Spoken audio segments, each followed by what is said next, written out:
Put a finger down if it took you 2 weeks into Pride Month, without even, having any type of physical affection, to realize that you were probably being used by the person that supposedly that you were dating. And before you even started dating them, they made it a big deal about, like, oh, asking you what your intentions were and trying to make sure that you were actually going after the right thing. And then you literally told them that you wanted to proceed them, and then the whole time they had no intentions of actually being with you.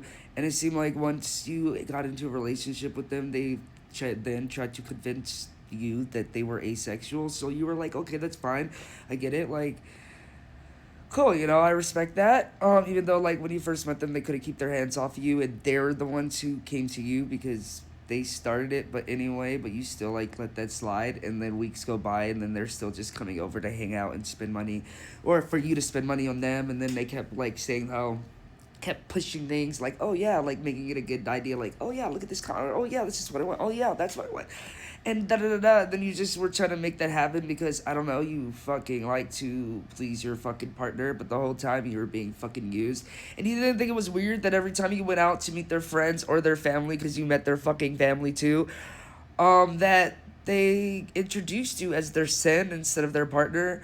And then they would, like, joke about it, like, is that funny, I just called you my sin. And the whole time you're just, like, looking at them sideways, like, I don't know, like, maybe they're just nervous, okay, cool.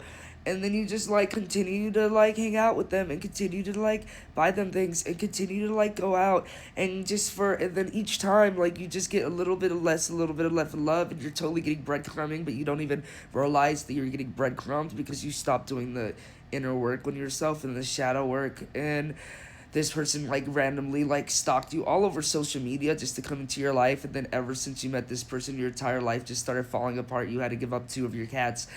um you fucking, I don't know, lost your fucking job, you've been to jail, like, all this shit that the universe was trying to warn you about, and you just ignored it. And then you just continued to, like, be with them, and continued to, like, just be in this fake little fantasy relationship that wasn't even a relationship, because it was just you buying them things, and then them not feeling like they're getting enough, and then making little comments, and then you just were trying harder and harder, not realizing that you're tanking and you're downward spiraling. And then you're getting all this anxiety because you're just like, what the fuck is going on?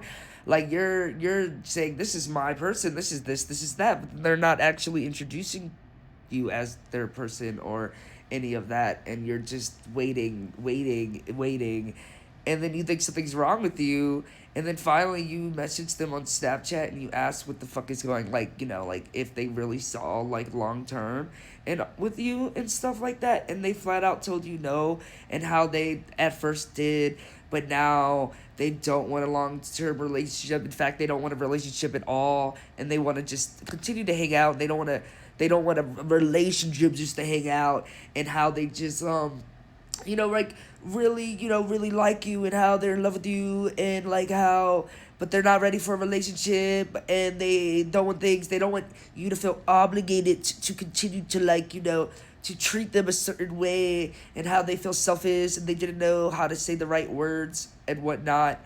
Um, and they're basically just dragging you along for the ride and for free stuff, because they wanted your love, but they didn't want to give love back. They wanted, they just wanted you to love them, and they had no intentions of loving you, even though they came into your life and totally fucked everything up when you were living just fine and had a perfect fucking schedule, that you finally were living a really good fucking life, and finally coming out of a hard, dark place, just for them to throw you back inside of it.